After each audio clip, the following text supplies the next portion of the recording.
You're listening to the Weekend Sport Podcast with Jason Pine from News Talk ZB. The only place for the big names, the big issues, the big controversies, and the big conversations. It's all on Weekend Sport with Jason Pine on your home of sport. News Talk ZB. Kia ora, good afternoon and welcome in to the Saturday edition of Weekend Sport on News Talk ZB, July 20. Happy birthday, 10-Test All Black and Blues assistant coach Greg Feek. Sir Edmund Hillary, born on this date, July 20, 1919. He passed away in 2008. And one of our greatest drivers, Chris Amon, MBE, also born on this date, July 20, 1943. 13 years in Formula One.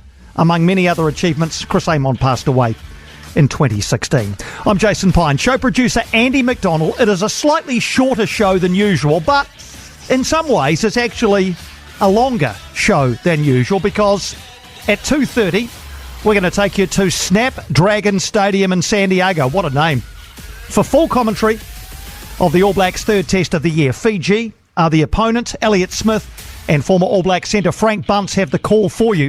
Going to preview the game after one with freshly appointed Fijian Drua coach and former elite player and referee Glen Jackson.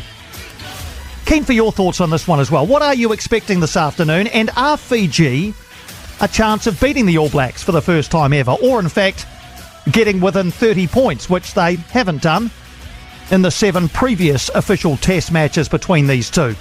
Well, I get to the All Blacks after one. First up today, though, the Warriors. You wouldn't believe it. You would not believe it.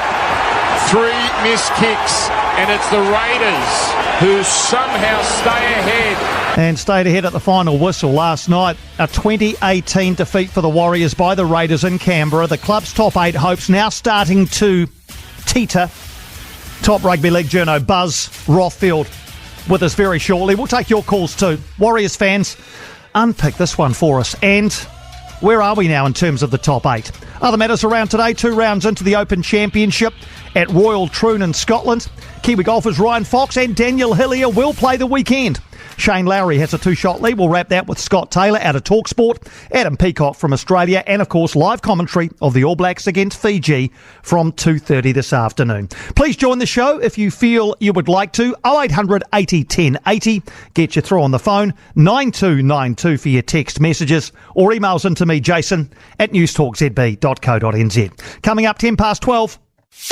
Analysing every view from every angle in the sporting world. Weekend Sport with Jason Pine. Call 0800 80 1080. News Talk ZB. 1 play left for the Warriors. It's just that sort of season for them. Another one goes astray for the Warriors, and the Canberra Raiders have snapped a losing streak which threatened to derail their season. It's not joy, it's relief. The Canberra Raiders scored 1 less try, but have held on. Never headed in this game, and they have beaten the Warriors 20 points to 18. Yeah, the Warriors' path to the NRL playoffs has become even tougher. 2018, they lost to the Raiders in the Australian capital last night. They'd clawed their way back from an early 14-0 deficit, but Warriors 5'8", Chanel Harris-Tavita missed a game-tying conversion from almost in front with 7 minutes to go. The Warriors actually outscored the Raiders 4 tries to 3, but just one of those tries was converted by Adam Pompey before he left the game with a knee injury, and Chanel Harris-Tavita took over the kicking and couldn't find the mark with any of his 3 conversion attempts. The result leaves the Warriors 12th on the ladder. 6 more matches to come this weekend, 7 rounds to play. Let's bring in hugely respected, vastly experienced rugby league journo Phil Buzz Rothfield. Phil, is it too simple to say better goal kicking would have won the Warriors that game? Oh, look, the scoreboard showed that, didn't it? You look at the statistics, yeah, they win. He just didn't land that sitter near the end or any of the other opportunities that he had. And goal kicking in a competition as tight as this one is gold. It's so crucial. And no, you got beaten on goal kick. You scored more tries than the Raiders. So, you're now stuck on 19 points. And I think, sad as it is to say, I think the Warriors can start preparing for Mad Monday because I can't see them being involved in finals football this year. Yeah, look, I think the rugby league public around New Zealand are probably nodding their heads in agreement. But what else could the Warriors have done better last night apart from land their shots on goal? Oh, well, they could have turned up at the start of the game. You know, you don't give any side in this competition. Even, look, Canberra's a middle-of-the-road side. They're not a lowly side, but you can't give 14-point start. Look, I know they've got a comeback in them, and they've done it before this year, but the cold, freezing night in the national capital here, they just gave away too much start. They lacked discipline early, and yeah, sorry, mate, I've just got to move my dog out of this room because he's starting to bark. But yeah, they just didn't turn up for the game. They just didn't turn up early, and it's very, very difficult to come back against the Canberra side that was as desperate as the Warriors to get the 2 points to keep their season alive. Not turning up early, Mitch Barnett said afterwards, we're just finding ways to hurt ourselves. How frustrating must that be for Andrew Webster and the coaching staff? Oh, well, it's hard to believe. You know, Andrew Webster, you don't go from a Dalian coach of the year to an ordinary coach. So, look, he knows what he's doing, but, you know, you've got injuries. Johnson, Sean Johnson, Tara Harris, Luke Metcalf, guys like Rocco Berry are out. And, you know, but every side's got injuries. And you had a couple there in Origin, which hasn't helped, which is unusual for the Warriors to have two State of Origin players. They're phenomenal athletes, these guys, to back up from that colossal game at Suncorp the other night. Look, I don't know where you go from here, and you know, the reasons for the fact that it just hasn't worked out as, you know, like you'd hoped. You know, I thought you'd be a stronger outfit this year and seriously challenge for the title, but it just hasn't worked out. You look at your draw and the run home, you got West Tigers, Para, Dolphins, Manly, Bulldogs, Sharks. You know, you win all those games. You'll make it, but I can't see you beating Manly away or the Sharks away, and you know the Bulldogs are very hard to beat these days. I just think it's too tough for assignment from here. Phil, we all thought exactly what you said before, that this would be a team that would not only make the 8, but we were looking at, you know, is this a top 4 side? Is this a team that could finally, you know, really challenge for an NRL premiership or a championship? Have you seen this sort of thing happen before, that teams that are highly touted at the start of a season just somehow find a way to, you know, to disappoint their fans? Well, yeah, it does happen. You look at the Parramatta Eels, you know, I know they got rid of Brad Arthur not so long ago, but they started off. Most people would have had them in the top 8 at the beginning of the year. And, but, you know, you these are years you just have. The losses I can't explain.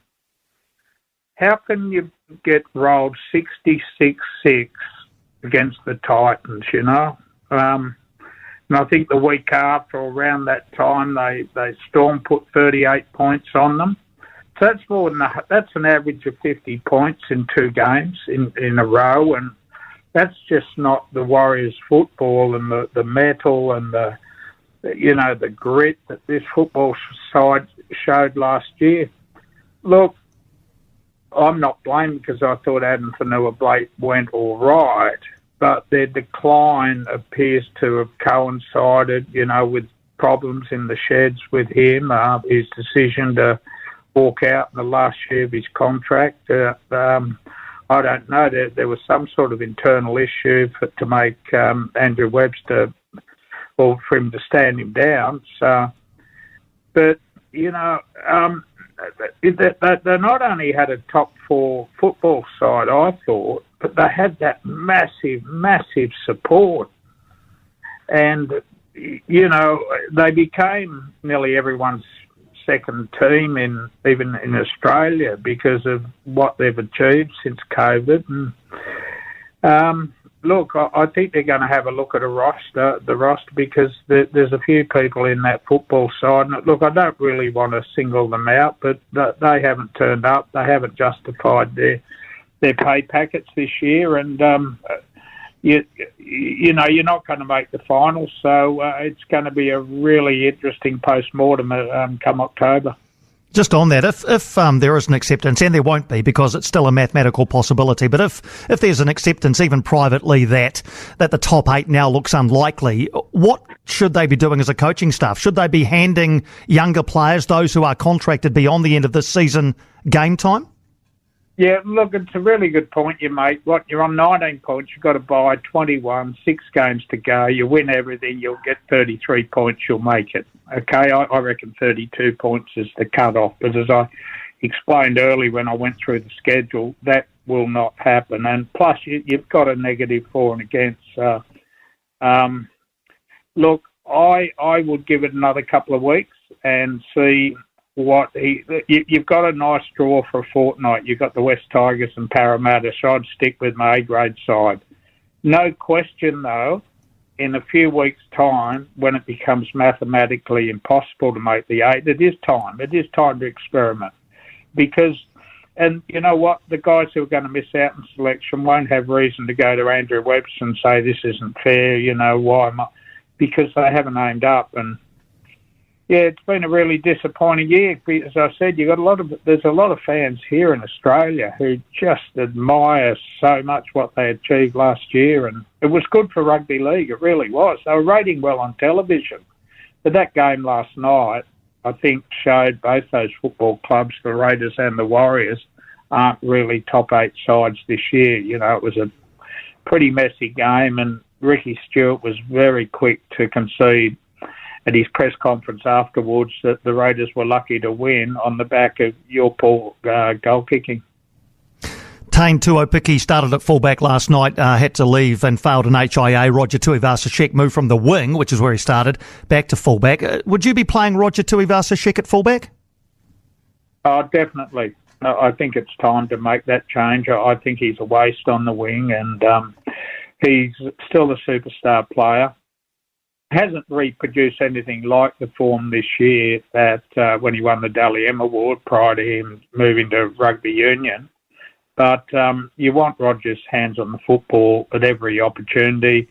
You want him poking into the back line, left or right side, just those sweeping movements, that massive step, speed he's got. And, I would not be wasting a play of his ability on the wing. But you know what? I said the same about Zach Lomax at the start of the year, when, a regular centre and Shane Flanagan put him onto the wing and he became the best winger in the NRL this year. And but Tuivasa-Sheck's the fullback or centre. Fullback, you've got to give him the opportunity to poke himself into the game wherever he sees fit. He's so experienced. Out the back at fullback, you can see opportunities in a game. You can decide when you're going to inject yourself. And I think that's one thing I'd be doing ASAP.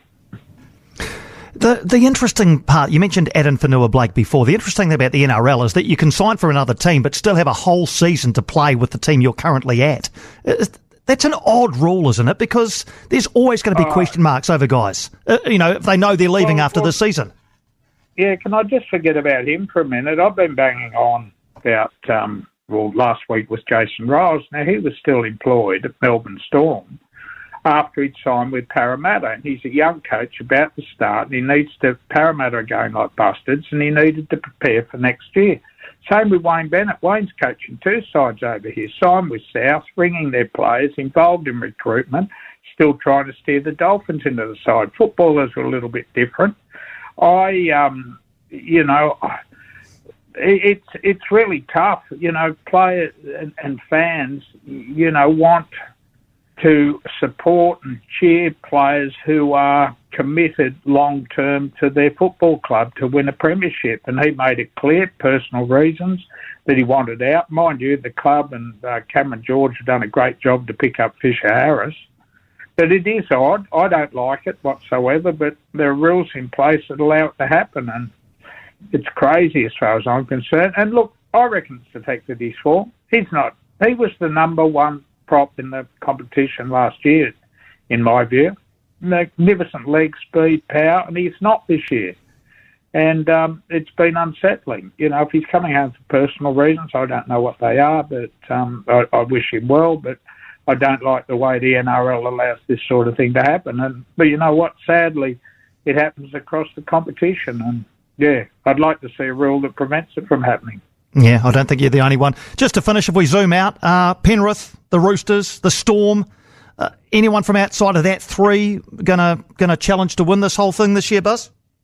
Well, you've got the trifecta down there, Penrith, Roosters, Storm.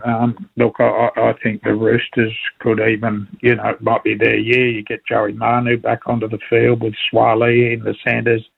Their middles are just extraordinary. There's one team I do like, if they can ever get some consistency into the game, and if they could take Brookvale Oval with them wherever they went. I'm really, really impressed with that Manly roster. They're a really good footy side, and, they've got Turbo at the back again. Tommy Talau, I reckon, in the centres has been one of the buys of the year. Cherry Evans back from Origin. Great middle, Jake Turbo, Ola Kawatu on the edges. Josh Alloy. They're a good side. And I'll tell you the other buy of the year is nearly that Nathan Brown in the front row. So I think Manly could creep up, take fourth spot, and give it a shake. Great to chat to you, Phil. Love talking rugby league with you, getting your expertise. Enjoy the rest of your weekend, and hope your dog's okay. You can let him bark now. Thank you. Have a good day. You too, mate. Phil Buzz Rothfield there, one of the most experienced rugby league journalists going around, over 4 decades of experience. Great to have him on Weekend Sport. Your chance to react to what you heard there and what you saw last night. 0800 80 10 80. I saw Chanel Harris-Tavita afterwards. The camera landed on him, and you could tell how devastated he was. I mean, games aren't won or lost on missed kicks, but the fact remains that if he'd landed that last conversion from a very handy position, the scores would have been level and this game might have taken a different path. Andrew Webster made the point afterwards, it's not down to the goal kicking. We'd love to be 100% on our goal kicking every week, but there's plenty of other things to put it down to, not goal kicking. I mean, there's lots of injuries and lots of things going on, but the goal kicking is not the thing that defined us. The other kicks that he missed were tricky. Capewell and Barnett both scoring their tries out wide left, not ideal for a left-footed kicker. But, again, if he kicks that one over, and it's a handy position, isn't it? If he nails that one, then we might be having a different conversation today. The Warriors have 19 points from 18 games, 4 points outside the top 8 now. There are still 6 games to play this weekend, so they could find themselves 5 points outside the top 6 by the end of the weekend, and just 7 rounds remaining. We're now getting into the territory, which is never good, of talking about mathematical chances of making the top 8. You start to get the calculator out and say, okay, if we win that, then we could be in. Buzz Rothfield, he's unequivocal. This team is not making the 8. I tend to try and be a little bit more optimistic, but it is going to be tough from here. Just before we look at the remaining games, this was a team we were so optimistic about at the start of the season, after last season, and having arguably strengthened the squad. We were talking top 4. Well, that's not going to happen now, and top 8 is far from certain. Still achievable, though, still achievable. The remaining games, Tigers at home, Eels at home over the next 2 weeks. Absolutely must win those 2 against teams who are down on their luck and down near the bottom of the table. Must beat the Tigers at home, must beat the Eels at home. And then the run-in, Dolphins away, Sea Eagles away, Bulldogs at home, Sharks away, and then the bye to finish. So 3 of the last 4 games away, and of those last 4 games, all against teams who are currently in the top 8, you'd have to think the Warriors would need to win at least 2 of those, and probably 3 of them to jump up into the top 8. Of course, the NRL is a competition that swings on small margins sometimes, and the fact that the Warriors are playing teams who are currently in the 8 is also helpful, because you get the 2 points, that helps your cause, and you deny those teams the points and you get a bit of a jump perhaps on them. It is getting really tough now, though. Keen to hear from your Warriors fans. Are you still optimistic? Is this still a top 8 side? And a really interesting point that Buzz Rothfield made there, and I've thought this for a long time, that the rules around being able to sign players right at the start of a season for next season is just fraught with complication, isn't it? when you know that a player is on their way out at the end of the season, even before the new season has started, it's a no-win situation. As soon as that player has a game which is below what you'd expect, immediately that chatter starts. Oh, he knows he's going. He doesn't care. It's almost certainly not true. I don't know a professional sports person who doesn't play to 100% regardless of what their future holds. But it's a rule that just brings up that conversation unnecessarily. I know it's not always possible to wait until the end of the season or that sort of thing, but maybe there should be some sort of, window or some sort of date where at the moment, I'm sure there is that date. You can start talking to players who are off contract at the end of next season, before the season starts. Maybe you push that date back. You say you can't start talking to anybody until, I don't know, a couple of months out from the end of the season. Otherwise, these conversations are going to continue to happen. 12:28 News Talk ZB. Lines open to talk some Warriors. Haven't got a lot of time to interact with you today, so if you want to have a chat, now's the time. 0800 80 10 80, 12:28. Back with your calls after this. The tough questions off the turf. Weekend Sport with Jason Pine and GJ Gardner-Holmes. New Zealand's most trusted home builder. News Talk ZB. 29-1. Yes, some tough questions to be asked of this Warriors squad over the week ahead and the weeks ahead. Finn, are you preparing for top 8 football for the Warriors? Oh, g'day, mate. Who bloody knows? But Finn, that's spoken like a true Warriors fan. You tell me this, Piney, mate. You're closer to the game. You're closer to the people at that level of the game. You've got a better insight. You tell me what has actually changed at the Warriors in the 29 years. They've told us things have changed in the groups. This has changed. That's changed.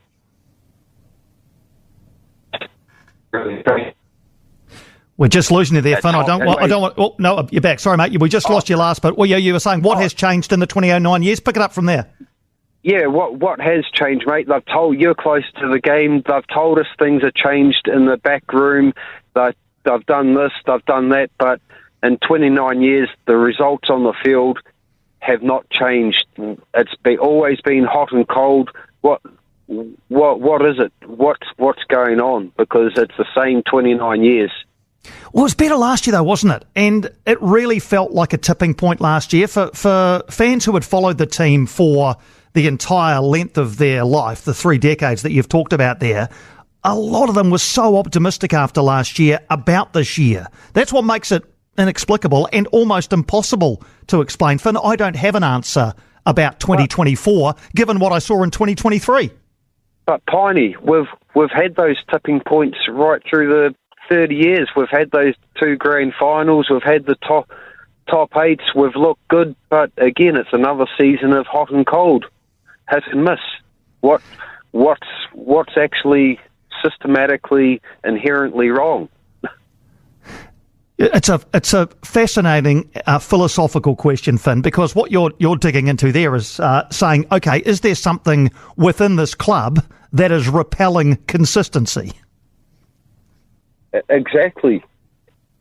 You just can't put your finger on it because there should be something greater happening after 30 years, and it should have been identified. And yeah, it's another hit and miss season. Great way to kick off the conversation this afternoon, Finn. Thanks, mate. I've enjoyed talking to you. Please call back, mate. I've enjoyed chatting to you, and you're right. Do we have to zoom out and look in on this club? It doesn't. I don't know. Does the way the club played in the late 90s and in the mid 2000s and the early part of the 2010s, does that actually have an effect on how they play now? Or does it? Are some clubs just conditioned to success year after year after year? You look at the Melbourne Storm, for example, in the NRL. Are there certain clubs that just expect success and what you put out there comes back to you? Again, I look at last year.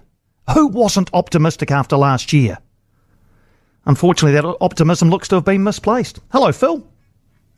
Yeah, g'day, Piney. we were all optimistic after last year, but, oh, God, here we go again. Like Finn said, the last caller, I think the same thing. What the hell is going on? Because it is the same thing, and it's been the same thing, like he said, for those years, hot and cold, and you make a couple finals, and then last year they looked like they would be making a final this year, so promising, but at the end of the season, it's the same result. And even the Aussie clubs, they don't, I don't think there wouldn't be many of them that haven't had a run where they've had lean years, but then they have good years, and they win the grand final, where they win a couple of finals, they come through. But this doesn't seem to be the case with the Warriors, and we've had good coaches like Cleary, and this guy, Andrew Webster, I think is a great coach as well, and we've had good players, but just something just doesn't not getting a result, the big one just doesn't seem to.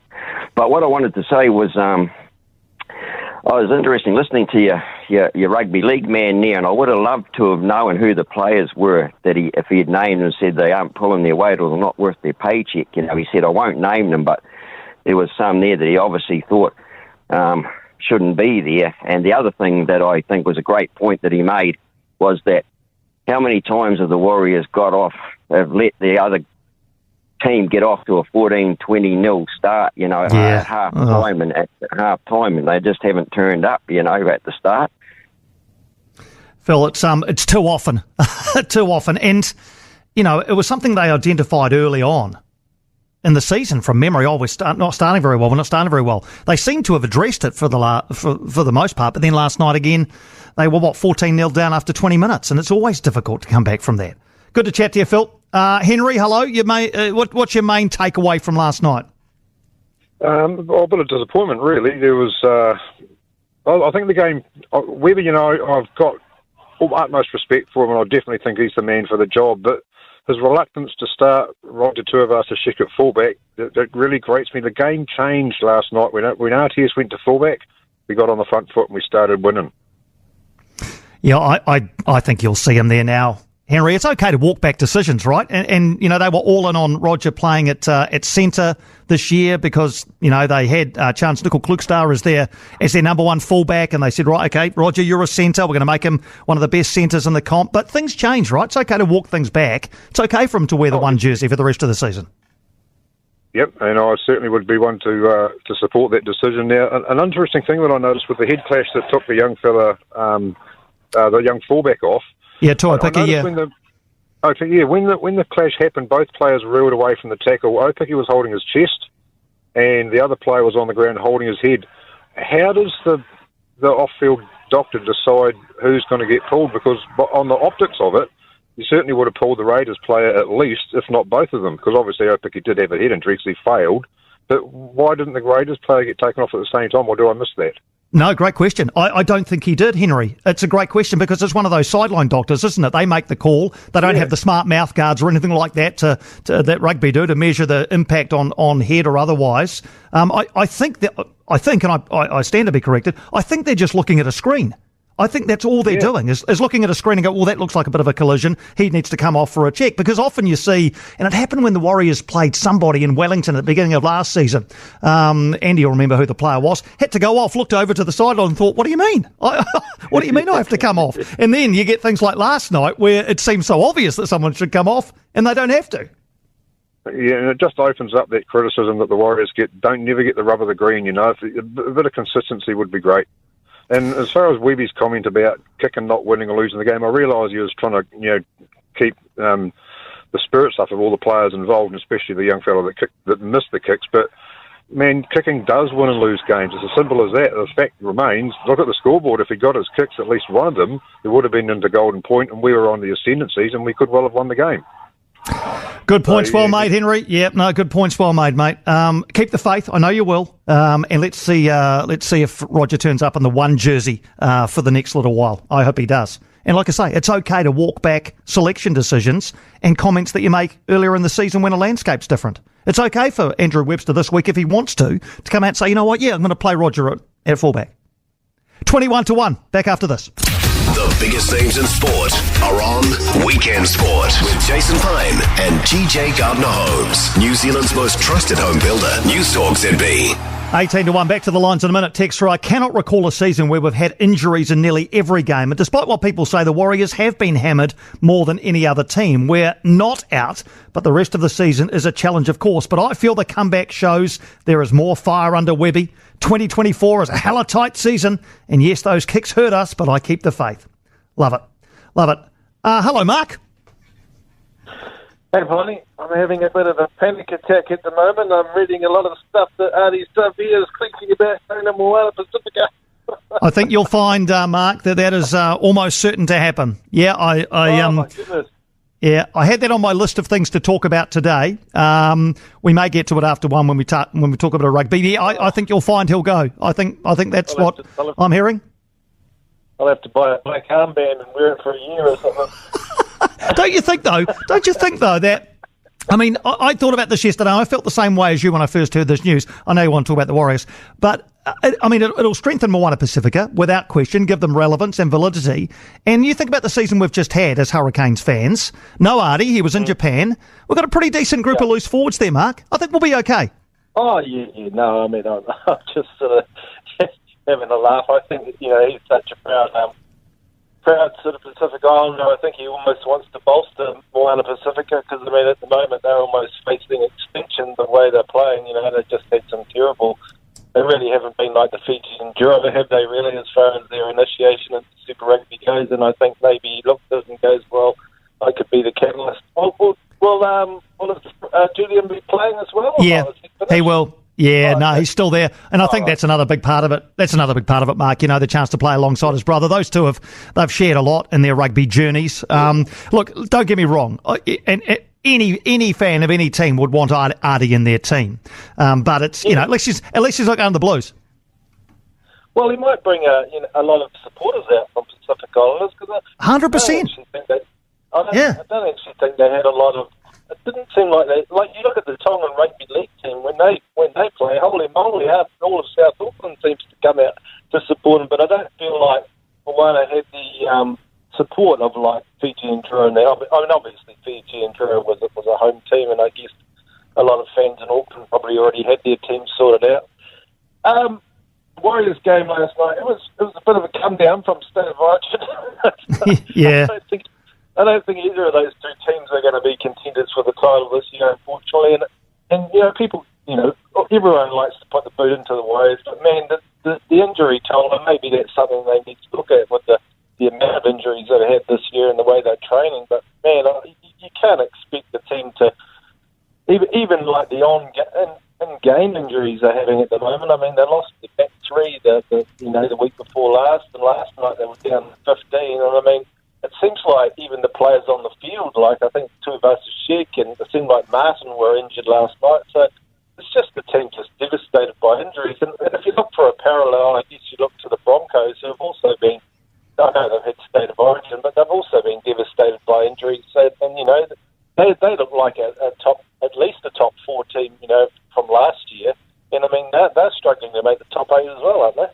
Yeah, no, the grand finalists last year, of course, the Broncos, and you're right, and it just shows the Broncos are down in 13th. They're one game fewer than the Warriors, but yeah, they're also, you're right, struggling, Mark, and it just shows the NRL is such a difficult competition to be consistently good in.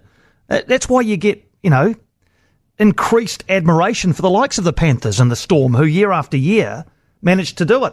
Hey, thanks for holding, Morris. Yeah, no worries, mate. Hey, look, I look at the Warriors and I think the difference between this year and last year and other years is that it's about mental toughness. And I think the NRL, you've got to be really mentally tough. And yeah, they've had a few injuries, but I think that mentally they get on that downward slope and it's very hard to come back. And I used an example many years ago. I coached club rugby in Auckland in a club side called Te Papapa. And we got promoted to the second division. But our last game in the second division, we got beaten by the lowest placed team. The following week we were playing Otahu, who had, I think, 6 super players. Kevin Mialamu, Brad Meeker, they're all there. And we lost by 2. Mentally, the week before, we couldn't get prepared. The following week, the boys were so excited to have that opportunity to play against that level. They were so into it. And if you look at the Warriors, it's a lot of their games against the better teams, they play superbly well. Penrith Panthers is a good example.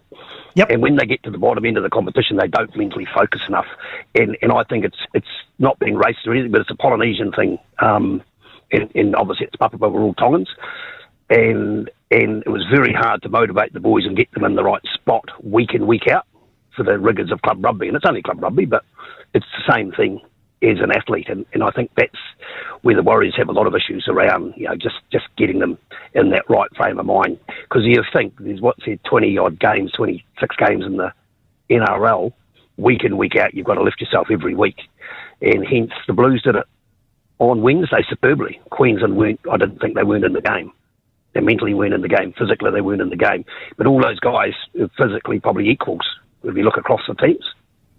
I think that's... and that's it, Morris. In the NRL, there's, player for player, yes, there are squads that are stronger than others, absolutely.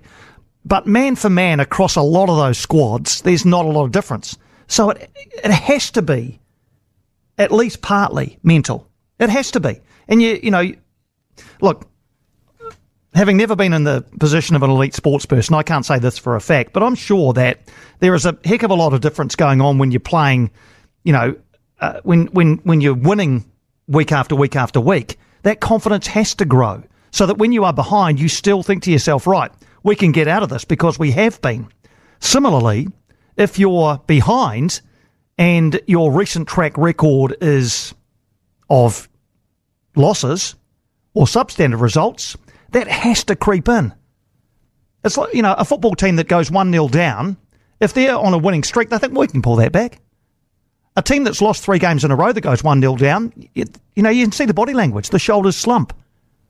We're not going to be able to get back into this. It has to be at least partially mental. Of course it does. Otherwise, how can you explain the same group of players, by and large, with a couple of additions from last year, in an almost diametrically opposite position? 10-1. News Talk ZB. Back after this. The scoop from the track, field and the court on your home of sport. Weekend Sport with Jason Pine. News Talk ZB. Just on 7.5-1. Text here. Don't forget it took Cronulla 50 years to win the comp. Wow. So we have to wait till 2045. G'day, Lyle. Yeah, g'day, mate. Listen, for the callers that say nothing's changed over 29 years, yeah, the results have been up and down. But what I think a lot of them are forgetting, it's had a number of owners, the Tai Nui, Lowe and his mate Boyle, Eric Watson, and to say that some of those parties were dubious or shady, it would be an understatement. But getting back to on the field, the current ownership, the Alltex family, the Alltex firm, it's owned by a family that certainly do know how to succeed. Robertson, the owners, stumped up money to make sure that they've got the junior teams in there now. So for the first time in a long time, they've got a nursery of players coming through. So what I think fans are going to do is show, and I'm a South Sydney fan, I know all about patience. They've got to show a bit more patience. They've had a shocking run of injuries this year. And the players that have stepped up, Tawari, Martin and Chanel, Davida Harris, they've gone all right. They looked a bit wobbly lately. But it's a case of, well, as one caller said earlier, what about the Broncos? If they'd showed a bit more patience last year, they would have won the grand final instead of trying to put a cricket score on. And this year, well, they're looking very average. I think given enough time, it will bear fruit.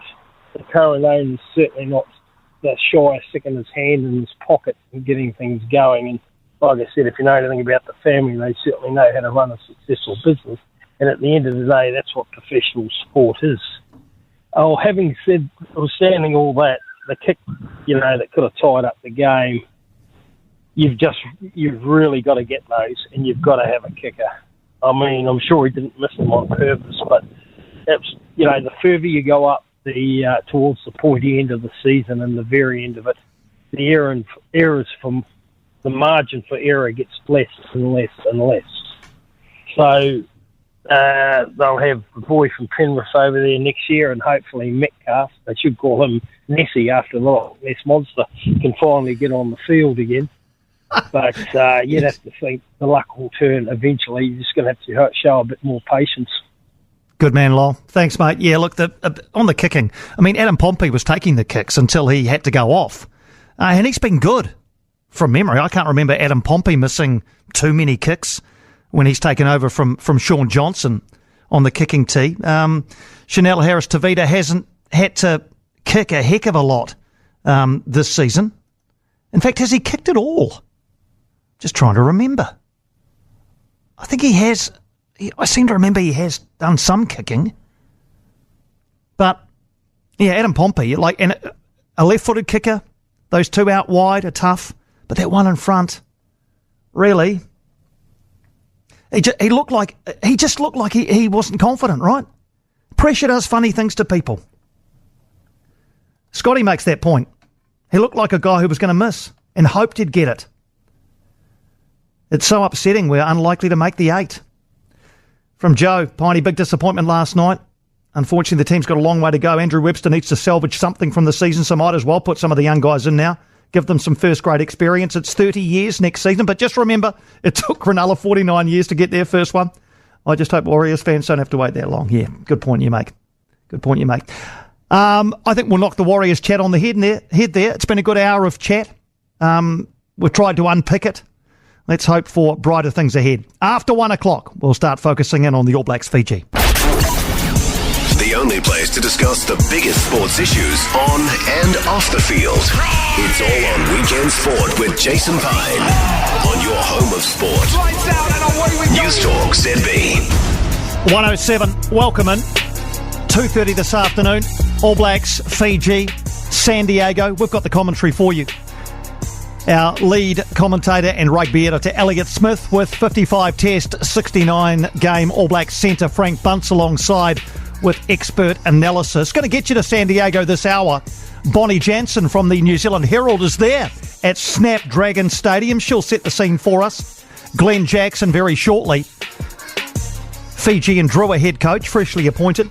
We'll get you to the Open Championship as well. We didn't quite fit it in before 1 o'clock, but want to wrap round 2 with Daniel Hillier and Ryan Fox making the cut. And also Adam Peacock from across the Tasman in his regular slot.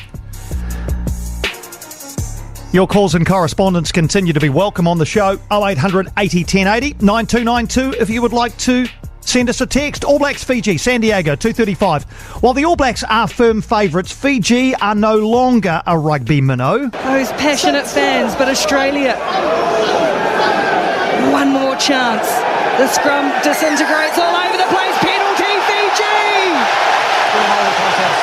What a moment for a big scrum. Look what it means to these Fijian players. It's the first time since 1954 they have beaten Australia. What a time, what a place to do it. Yeah, that's Fiji beating Australia at the Rugby World Cup last year, getting into the quarterfinals where they lost to England by 8 points from memory, having beaten England at Twickenham pre-tournament. So, yeah, Fiji making big strides in the 15-man game. To help preview this afternoon's test, it's a great pleasure to welcome into Weekend Sport former Chiefs and Saracens first five, former leading international referee, including controlling 32 test matches, former assistant coach of Fiji, including at the 2023 Rugby World Cup, and having served as assistant coach, the newly appointed head coach of the Fijian Drua Super Rugby side, Glen Jackson. Of course, what a CV you're building, Glen. Thanks for joining us, mate. How are you? Yeah, good. Thanks for this introduction. I can understand now why most of my hair's falling out, so it's been pretty long in the game, but still great to be involved. All right, let's look straight away at this game this afternoon. How much of a threat do you perceive Fiji to be to the All Blacks in San Diego today? Oh, look, it's a pretty settled side, really, from the World Cup that we had last year. It's a pretty well-settled side with a couple of new guys from the Drua that are in there, so look, they've got some really experienced overseas players. I think their back row is pretty special with Bill Mata and Lakima from Po. So their back row's really good. The young boy that actually missed out on the World Cup is Kitty Salawa, who plays for the Drua. He definitely would have been there, but he unfortunately got an injury. So there's certainly some good experience in the team. Obviously, playing the All Blacks is a different approach for any team, especially Fiji and a little island like we are. So No, but I like what Mick's done in terms of his selection, and it should be a good game. Do you think there's the belief in the team now that they can topple the All Blacks? They beat England at Twickenham, beat Australia at the World Cup last year. Do you think that belief is there that they could topple the All Blacks? I definitely think so. I think if you look back on history, I think the Fiji always looked up to the All Blacks, and the sprinkling of, well, not sprinkling, a lot of Fijians that have played for the All Blacks is probably where you come from an island of 900,000. They looked up to the All Blacks as heroes and sort of the gurus of rugby. But I think with Super Rugby now, and we've been lucky enough to win a couple of games in Fiji against New Zealand teams. They, like you said, did pretty well against the World Cup with beating England and then Australia. So certainly that aura of being able to win big matches has sort of gone away a little bit. And you got guys like Semi Radradra and Weiss, our captain there, who's done. Yeah, they've played a lot of rugby, won big cups in France. So they're certainly well experienced. I think the age bracket of the team's really good. Young Asai from us playing at 10s, his first proper game at 20. So the experience around him, it should be, there's certainly the belief, I believe. Where have the big improvements come, Glenn, in Fijian rugby in the last 3 or 4 years in terms of the way they play the game?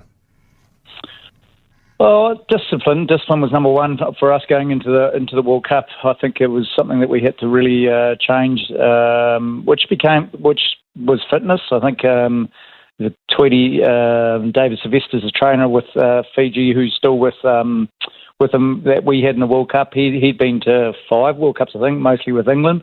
So the way he trained and got our boys to be fit is carried on. So also obviously playing continuous rugby with the Drua and playing 80 minutes is the biggest one, because even in France and probably England, a lot of those boys were either impact players or didn't play for 80 minutes, and that was something that we really looked at the World Cup. So the change around of Fiji playing well for 60 and then falling off the last 20 has been a real big change around. You alluded to it there, but how crucial to the success of the Fijian national side have and will continue to be the Fijian Drua in Super Rugby?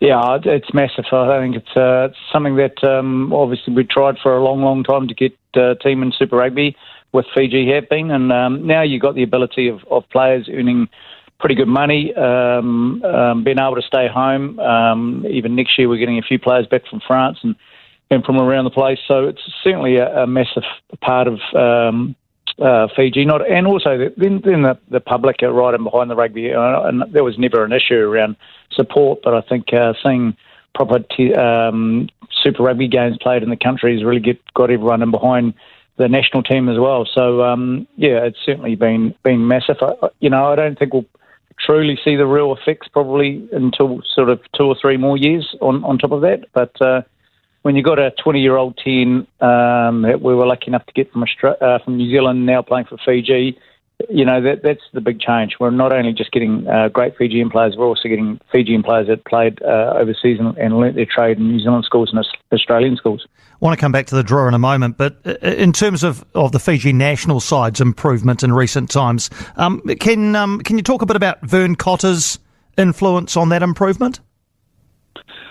Well, we obviously know how good Vern is as a head coach. I mean, he's just gone from strength to strength. He won in France and did a great job with Fiji when he was with us, and then goes and wins Super Rugby. So just bringing that sort of hard edge mentality towards our forward pack, I think was outstanding.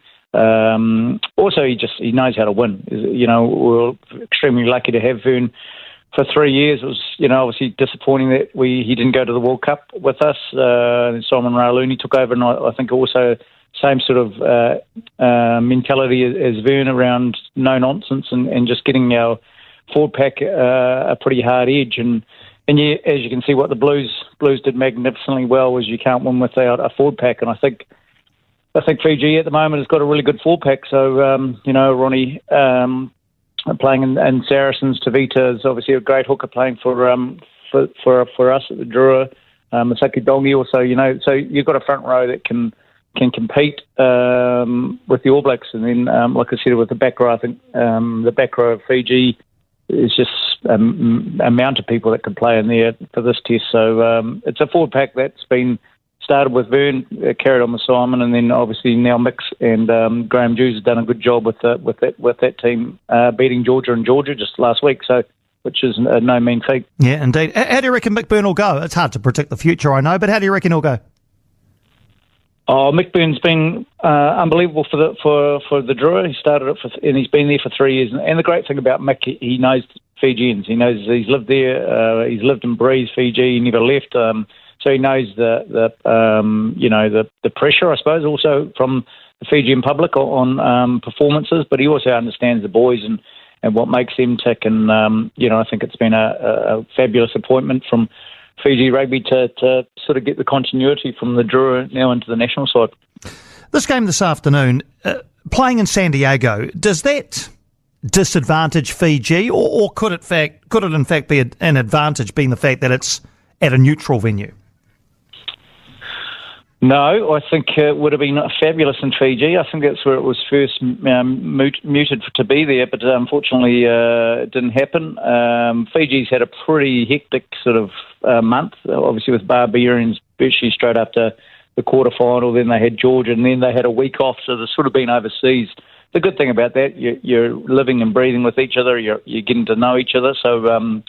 But as you know, if you just look at Drua's results from home and away, a game in Fiji would have been fabulous today. But I think San Diego is obviously great for a couple of reasons. I think the North American market with the World Cup, it's great. It's hopefully going to be a fantastic game. I know Fiji will play, and so will the All Blacks. So if it's a great game of footy, then it's only good for the game. Obviously, marketing up in the US.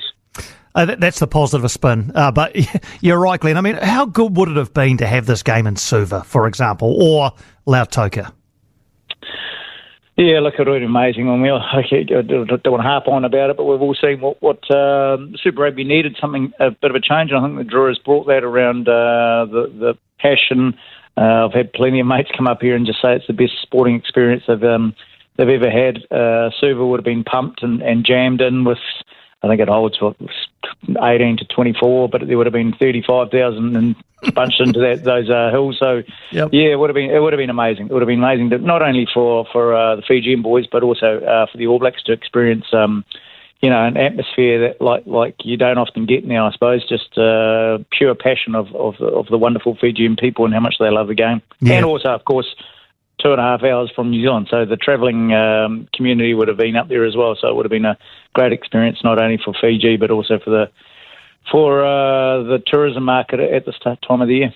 100% agree. Yeah, the scenes in Super Rugby were just terrific. Obviously, Mick's move into head coaching Fiji saw you promoted to head coach of the Fijian Drua. How much are you looking forward to taking the reins? Oh, super excited. I think obviously it's my first effort as a head coach. There's always a bit of, not pressure, but just demands of obviously carrying on how well Mick's done, making quarterfinals 2 out of 3 years. Looking forward to that. I love the idea of trying to take this young team another step further, and very settled squad, which always helps. And now we're just going to get a couple of W's on the road, which is something we've already been looking at pretty hard, and some experience of some 19-year-olds are now 20. So that's fabulous. So we're getting our team a little bit older. We're still, I think, we've got one guy over 27 in the whole squad. So we're a very, very massively young squad that are always learning. So it's great to be given the opportunity to lead such an amazing team. How do you win away games, Glenn? Oh, like I said, I just think, you look at our 10 was 19, one of our wingers was 19. It's experience, and I think belief is one of the things we've talked about long and hard. Sometimes our boys are playing in front of their family and the fans, and they just don't want to let them down, and that takes a lot out of the young boys as well. When you're at home and the pressure of them trying to win in front of their home crowd, sometimes just going away is the relief of obviously just living in a pretty nice hotel and eating different food. So we've just got to get all that balance right. And I don't believe it is going to be a massively hard thing to change around. The more experience you get, the more the boys are going to understand what professional rugby is about. So try and get one of those, and then hopefully it just there's a flow-on effect of the belief around that. Indeed. In terms of your coaching journey, it wasn't just from player to coach. You had that decade of top-level refereeing in the middle. How helpful has that been in your transition into coaching? Massively helpful. I think most of all, I looked at going into coaching straight away from playing. I think refereeing's, even though it's an amazing part of the game and being part of it, but it's actually an individual aspect of still our great game of rugby. So it gave me a good understanding of myself, I suppose, more than anything, and just going from team to team and the support you have around what you are about as a team. Gave me a little different approach of how to prepare and how to look after yourself more than everyone else. So sort of that 12 years of refereeing, as we all know, it's not the easiest job in the world. So you learn to live with the ups and downs of your performance. And I guess I still get shirty at times with referees and their decisions, but I've got more of an understanding of how hard it is, and it's it's not always the easiest job in the world, so it's not always the ref's fault. So I try and be a little bit balanced to that. I'm not fantastic at that, but that's just the passion of it. So I've really enjoyed the opportunity just to learn. The refereeing stuff was still, for me, was one of the highlights and of being involved in the game. Yeah, a great journey, mate. Player, referee, and now moving into a head coaching role with the Fijian Drua. Look, really enjoyed your insight this afternoon, Glenn. Thanks for joining us. What does a good performance or what does a good result look like for Fiji this afternoon, just finally? Oh, they would definitely be out to win. I think with the changes the All Blacks have made, new team there's always that pressure, I suppose, with Razor making the substitution or the changes that he's made from the England series. I don't think, even though they won 2 series, they could have easily probably just about lost both games. So there's a bit of pressure on them. So, the Fijian boys would definitely be out there to win. But I think last time we played them was in Hamilton and the result blew out a bit. But the game in Dunedin was quite a close game. So I think anything within 10 points would be an amazing result. But, I've got Severino is always the one that concerns me a little bit. Every time he plays either the Drua or Fiji, he ends up scoring bloody tries for fun. So as long as they look after our little Fijian buddy, we should be okay. Amazing. Great to chat, Glenn. Thanks for your time, mate. Awesome. Good man. Thanks, buddy. No, thank you. That's Glen Jackson, of course, a former top-class player. A decade or more as a top-class referee, now a coach. Great insight into the Fijian rugby ecosystem from Glen Jackson. Kick-off at 2:35 this afternoon in San Francisco. We'll start our build-up after 2 o'clock. We'll get you to San Diego. Did I say San Francisco? I meant San Diego. Snapdragon Stadium, of course. So we'll get you there before 2 o'clock with Bonnie Jansen. She's also going to grab a chat with Razor, which we'll hopefully get to after 2 o'clock. Your thoughts on the game are interesting to me. What is a good result for Fiji?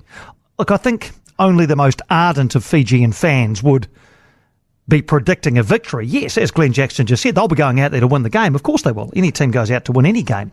And having beaten England and Australia at the back end of last year, this Fijian side will sense the possibility of a win. Look, I don't think they'll win. I think the All Blacks will win the game. Fiji have never gotten within 30 of the All Blacks in the previous 7 test matches between the two. We had an article in the Herald. We had to predict our 10-point bracket. I predicted 20 to 30. I think it's a 20 to 30 point win for the All Blacks. You might think it'll be a bit closer. Text it through 9292. Just before we move on, Ardie Savia. You would have caught this news yesterday, I'm sure. It's looking highly likely as though Ardie Savia will move from the Hurricanes to Moana Pacifica next year. Now, once the initial shock had worn off as a Hurricanes fan, I started to think a bit more clearly rather than emotionally about this. I have to say I don't mind it. Of course, as a Hurricanes fan, I want Ardie to play for my team, but imagine the good that he can do at Moana Pacifica. They have really struggled to find Super Rugby relevance and competitiveness in their short life. Contrast them with the Fijian Drua, who have worked it out pretty quickly and have made the playoffs in the last 2 years. Moana Pacifica have really struggled by comparison. Adding a player of Ardie Savia's ability and stature will immediately improve them. He will add thousands to their gates. For starters, he'll be a mentor to younger players in the team, and through his own performances and his leadership, he'll drive the team forward. And for Hurricanes fans, of course, we're going to naturally worry about losing the World Player of the Year. But it does pay to remember that The Hurricanes just had one of their best seasons without him. He was playing in Japan as part of his sabbatical, and there is a really good group of loose forwards at the Hurricanes now. Look at Braden Yossi, one of the standouts this past Super Rugby season. He was being talked about in All Blacks conversations, Braden Yossi. If Ardie Savea had been there, he wouldn't have got the chance to play most of the time. Add in Peter Lakai, Brad Shields, Duplessis Kirifi, Devon Flanders. It's a fairly decent group of loose forwards at the Hurricanes. Look, do not get me wrong. Of course, if you had your choice, you'd have Ardie Savea playing rather than not playing for you. But if he's going to go anywhere, then Moana Pacifica seems like a really good destination for him. At least he's not going to the Blues. 1:26. Back in a moment and across to the Open Championship at Royal Troon. Start your journey today with the GJ Gardner Home. The team at GJ Gardner Homes are great supporters of sport from grassroots all the way through to the main stage. With GJ Gardner, you're dealing with a local team, meaning you get the best of both worlds. The attention you'd expect from a local owner and the reliability and support of a national group. As a network of locally owned and operated family businesses, the GJ team are proud to support their fellow New Zealanders on all the courts, tracks, fields and pitches around the country. Since 1997, GJ have built over 20,000 homes in New Zealand. So, if you're looking to build, choose New Zealand's most trusted building team, GJ Gardner Homes. GJ Gardner, proud to be New Zealand's most trusted home builder. Head to www.gjgardner.co.nz or call and talk to one of their experienced team on 0800 42 45 46. That website again, www.gjgardner.co.nz. Don't get caught offside. Call 0800 80 1080. Weekend Sport with Jason Pine and GJ Gardner Homes, New Zealand's most trusted home builder. News Talk ZB. 1:30, had it pointed out by Peter, Fiji only lost by 1 point in an unofficial test against us in 1974. Yeah, the official test matches began with the 1987 Rugby World Cup. And in the 7 since then, it has been, 7 victories for New Zealand, and never have Fiji got within 30 points. But yes, going back to the pre-1987 Rugby World Cup days when the tests weren't official, there was that 1 point win in 1974. Well spotted, Peter. Kiwi golfers Ryan Fox and Daniel Hillier have sneaked inside the cut line to book their place in the final 2 rounds at the Open Championship at Royal Troon, with the cut ending up at 6 over par. Ryan Fox's 2 over second round left him at 4 over, while a late eagle helped Daniel Hillier finish at 5 over. Kazuma Kobori finished an agonising 1 shot outside the cut mark. Michael Hendry was 3 shots further adrift. Just before we move to the leaders, that eagle by Daniel Hillier on 16 today was one of only 2 eagles all day on the 16th. Dustin Johnson was the other one. I've even got the stats here. Dustin Johnson, a 298-yard drive, a 263-yard approach, and a 24-foot putt. Daniel Hillier, get this, a 409-yard drive. Goodness me. A 151-yard approach and an 11-foot putt.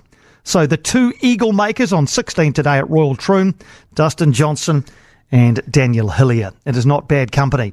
Meantime, a long birdie putt to finish has given Irishman Shane Lowry a 2-shot lead after 2 rounds. The 2019 champions 2 under round has taken him to 7 under.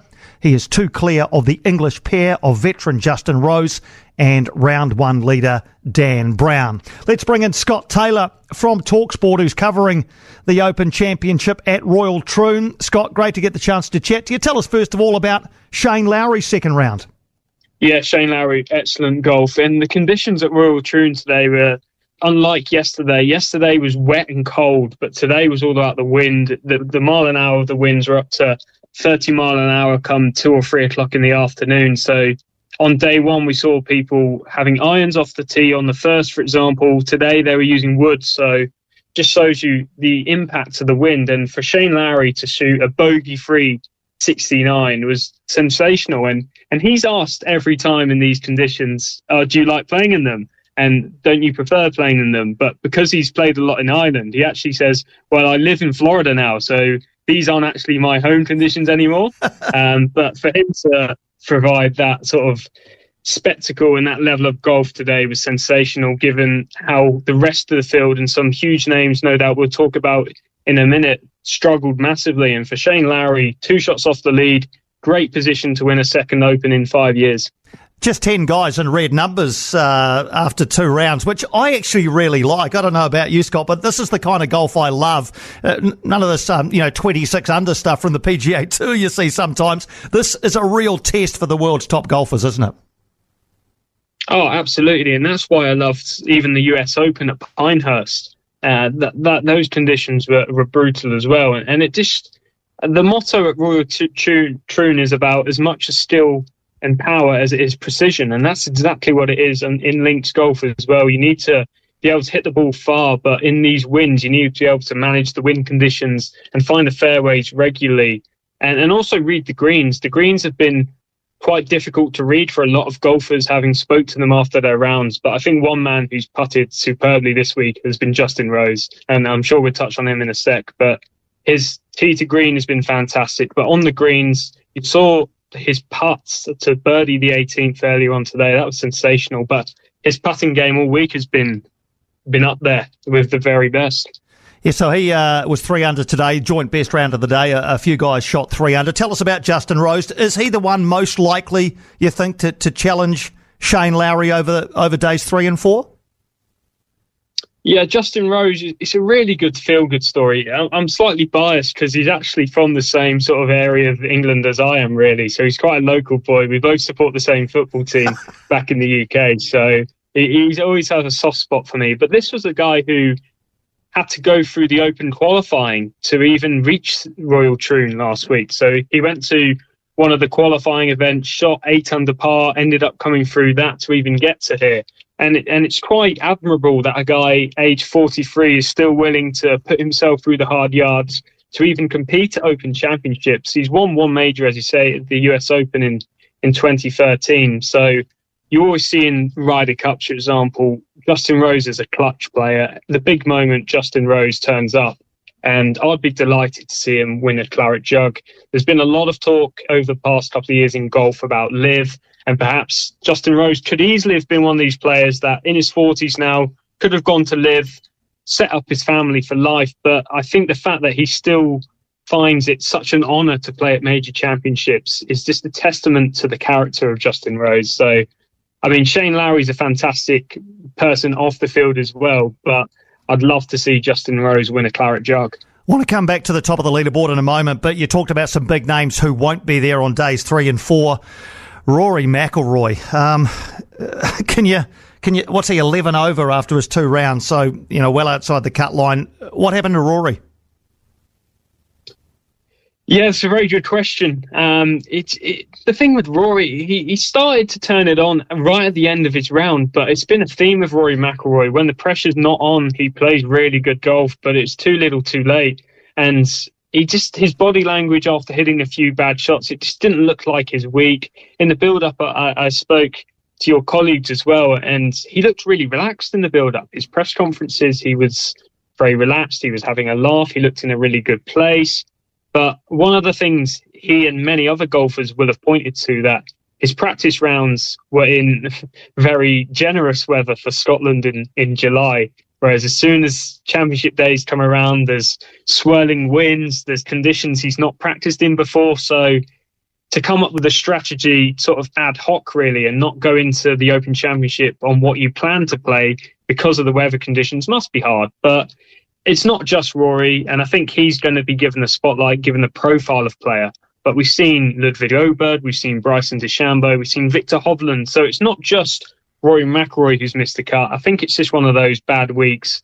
And unfortunately for him, there's not a major till the Masters now next year. So that wait for a major will become 11 years.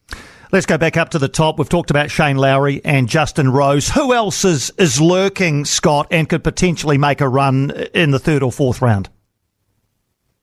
Yeah, the story for a lot of the people looking at the leaderboard would look at Dan Brown. His Open debut, shot a 65 yesterday. Not bad for your first round of Open golf.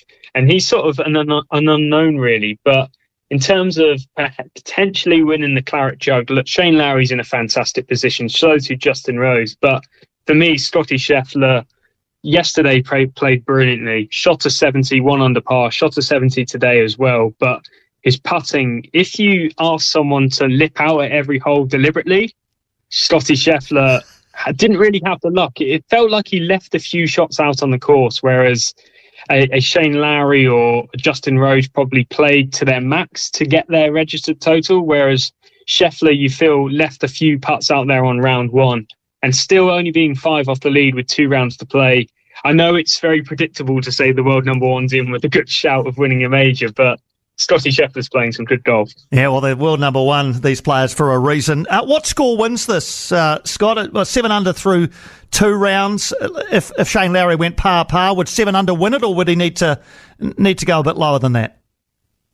I think he would go a little bit lower. The conditions tomorrow, it all depends on the conditions. The conditions tomorrow look a little bit worse than today in terms of there's a lot of rain about, there's going to be more swirling winds. So to shoot even par might be a good score. We were actually having a chat with some of the golfers today, and one of the common themes were, what would a scratch golfer get on today's conditions? And a lot of the pros were saying they probably would just about reach 100, if not very high 90s, which shows you just how tough it is out there. So I'd like to see a sort of 10, 11, 12 under par win this championship. As you mentioned earlier, low-scoring majors are always the best ones. So tomorrow will be tough, and Sunday looks to be a little bit easier. So I'm looking at around the sort of 11, 12, 10 under par mark. Wonderful. Scott, thanks for joining us across New Zealand.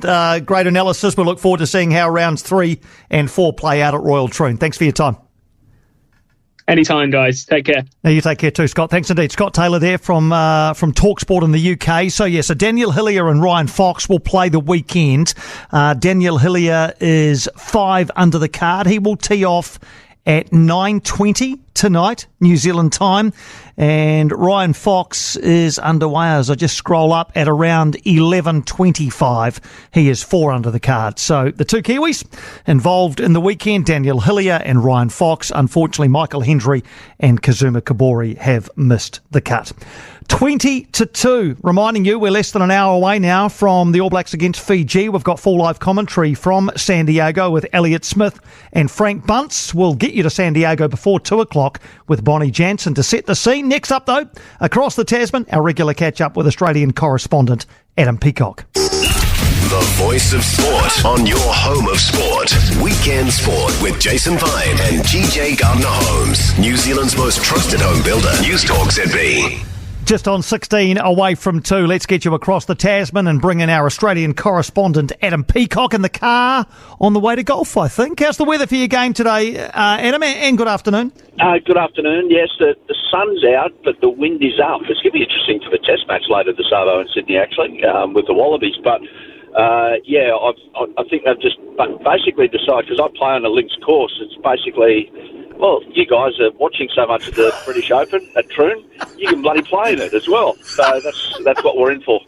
Links golf, love it. All right, well, before you get to the course, a couple of things I wanted to kick around with you. I saw ESPN publish their list this week of the top 25 Australian athletes of the 21st century. So this is obviously from the year 2000 onwards. Ian Thorpe at the top, then Ash Barty, the tennis player, basketballer Lauren Jackson, cricketer Elise Perry, and footballer Sam Kerr are the top 5. Ian Thorpe, would he be generally recognised as number 1 of the last 25 years or so? Probably not, but you can't argue with it. I can understand it because he was so good as a kid at the 2000 Olympics, and he was verging on dominant at the 2001 World Championships and 2004 Athens Olympics. He backed it all up. So, an amazing swimmer. I don't think we fully appreciate how he did what he did. I mean, he burst onto the scene at the World Championships when he was 14 or 15 and did what he did at the Sydney Olympics when he was 17. It was just, like, otherworldly. So, incredible athlete, can't argue with that. The only thing that has got my head scratching about this list, and look, I've seen a few of these pop up around the world at the moment, 25 to 25 years, is Kathy Freeman. She's come up with the best Australian sporting moment of the 21st century at the Sydney 2000 Olympics, and she's way down the list. So It's a difficult one to weigh up. I don't envy the person who actually had to carry out the instruction, but yeah, is there a right, is there a wrong? It's a really hard one. Yeah, with lists of this sort, as you know, you've probably been asked to put them together yourself. Your top 5 and my top 5 might cross over a little bit, but there's always discussion points. Keen on your thoughts on Ash Barty and her, she's number 2 on this particular list, her contribution to tennis in your country and to Australian sport. Yeah, she is universally loved, nationwide love. Ash Barty, I shouldn't say universally, because we're just one country in the universe, but you know what I mean. Everyone loves Ash Barty. No one has a bad word to say about her. Incredibly humble human being. Done some good things for Indigenous sport and tennis. And a fantastic tennis player as well to throw in there, and probably we're talking about someone, if she stayed playing, and fair play to her for not, because she didn't want to, someone who wins 10, 12 Grand Slams, but she won what she won and did it in a style that everyone loved here in Australia. It wasn't a grinding style, it had a bit of style about it. No arguments there, absolutely not. All right, and the sport most represented in the top 10 is cricket. Elise Perry, I mentioned at 4, Ricky Ponting 6, Shane Warne 7. Any argument that that's not the right order? Elise Perry, Ricky Ponting, Shane Warne? Warney did a bit of his thing in the other century, so I get all that. Elise Perry probably goes so high because she's actually scored in a Women's Football World Cup as well, like multi-sport. And look, she's, for a sport that is hurtling towards more and more publicity and eyeballs and everything, women's cricket, she was at the forefront of it. She's a bit of a trailblazer, and every kid now who's 15, they're in awe of Elise Perry. Not just fans of her, like they just absolutely love her. So, yeah, huge name, and probably deserves to be in that top 10 somewhere. All right, as I say, these lists are debated endlessly, but always good food for thought and for discussion. Just before you go, I see Ange Postecoglou in charge of Spurs, obviously. The Australian boss has been talked about as a possibility as a successor to Gareth Southgate as England's next manager. Can you see this happening? No. And, I don't know if that's more hope than anything else, but I'd be amazed. You can't rule anything out, and I mean, if the financial package is good enough, he might, but I just can't see it on his radar. He's a club coach. He got so frustrated as Socceroos boss. Sorry, I'm just reversing my car. That's the beep. That's just not my car reacting to us talking about Ange and the possibility of coaching England. But no, I just can't see it happening at this stage of his life. He might go on to become a national team coach somewhere again, but that's in a decade, not now. All right. Hey, got to leave it there, Adam. We need to get to San Diego. Not putting you on hold, of course, but we'll look forward to chatting to you next week, by which time the Olympics will be underway. I know you're part of Stan Sports coverage of the Olympics on that side of the Tasman. Looking forward to chatting about your various medals and hopefully some of ours as well. Good to chat to you. Adam Peacock, our Australian correspondent. 11 away from 2. Yeah, when we come back, we're going to get you to San Diego. Bonnie Jansen from the New Zealand Herald is at Snapdragon Stadium. She'll paint the picture and set the scene for us. Right after this, of course, full commentary from 2:35 here on News Talk ZB. When it's down to the line, you make the call on 0800 80 1080. Weekend Sport with Jason Pine. News Talk ZB. It's just on 7 away from 2. Let's get you to San Diego. Snapdragon Stadium, scene of the All Blacks' third test of the year against Fiji. 2:35 kickoff. Bonnie Jansen from the New Zealand Herald has been pulled out of a large group of candidates to be there for us live. How has the experience been in San Diego? Of course, you're in San Fran, weren't you, for the Sail GP? Now in San Diego. Paint the picture for us. What are you seeing as you look out approaching 7 o'clock local time? Yeah, kia ora, Piney. No, it's absolute scenes here. I've actually bumped into quite a few Kiwis that have also travelled from San Fran from the Sail GP down to San Diego for the All Blacks. It's bloody hot, I have to say. Obviously playing more into Fiji's favour, but the sun is starting to set and it will become dark and the match is obviously being played under light. So no, the stands are filling up and it's great atmosphere. Tell us about the stadium. I think I read or heard it holds sort of 35,000. What sort of stadium is it? Rectangular? Paint the picture of the venue for us. Yeah, no, it's a rectangular stadium. It's kind of giving Mount Smart vibes. It's quite close to the field, like almost an ideal Premier League setup. You'll know much of that, Piney, but no, it's you're very close to the players.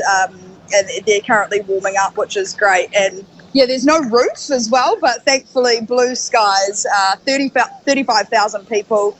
I believe they only had just under 1,000 left to sell at the door, which the All Blacks are pretty confident they'll get done. So yeah, it's filling up now. The other thing that's really cool about the stadium is there's a rooftop pier, and basically a bunch of NFL stars, VIP guests, influencers, people like that from San Diego have been invited, and they're currently lounging up on this rooftop pier, which this unbelievable bar. It's awesome. So when you say that, are you among them? Well, look, Piney, I'm gutted I didn't get the invite, especially because this is Alex Morgan's home stadium. You'll know her, Piney. She's a world-class soccer player, as they call her in America. And I was thinking maybe she might be up there. So I think I'm going to have to try and go weasel my way in and see who is up there. I'm sure you'll be able to bluff your way in. Look, just before you go, in terms of the crowd that are turning up, you mentioned seeing a few Kiwis. Will there be some support for Fiji as well? Yeah, I believe there are. I'm talking with kind of the Fiji, out of the Fiji camp. There's a good Pacific culture here in San Diego, so yeah, no doubt there'll be a bunch of Fijian fans, and already I can see blue flags hung up around the stadium. Definitely more black jerseys, though, Piney. And I don't know if you've heard, there's this thing called tailgating here, and they basically fans come and sit in the car parks, and I've just bumped into one Kiwi family that lives in San Diego, and they've got crayfish and prawns and cocktails are made up sitting out there hours before the stadium. So it's great vibes, that's for sure. Yeah, one of the great traditions of American sport is tailgating. Yeah, well, some people don't even make it inside the ground, they just wait outside. Hey Bonnie, great to get the chance to set the scene with you. We'll hear from you again after 2:00, and I believe you're getting alongside Razor Robertson for us, so thanks for setting the scene. We'll catch up after 2. See you then. Bonnie Jansen live at Snapdragon Stadium, where, as you heard, the All Blacks and Fiji are warming up as we speak. 23 degrees, I'm reading here on the live temperature gauge from San Diego. So, yeah, that'll be, I guess, more suited to Fiji, and it will be the All Blacks. We will begin our build-up to this Test match after the news at 2. For more from Weekend Sport with Jason Pine, listen live to News Talk ZB weekends from midday or follow the podcast on iHeartRadio.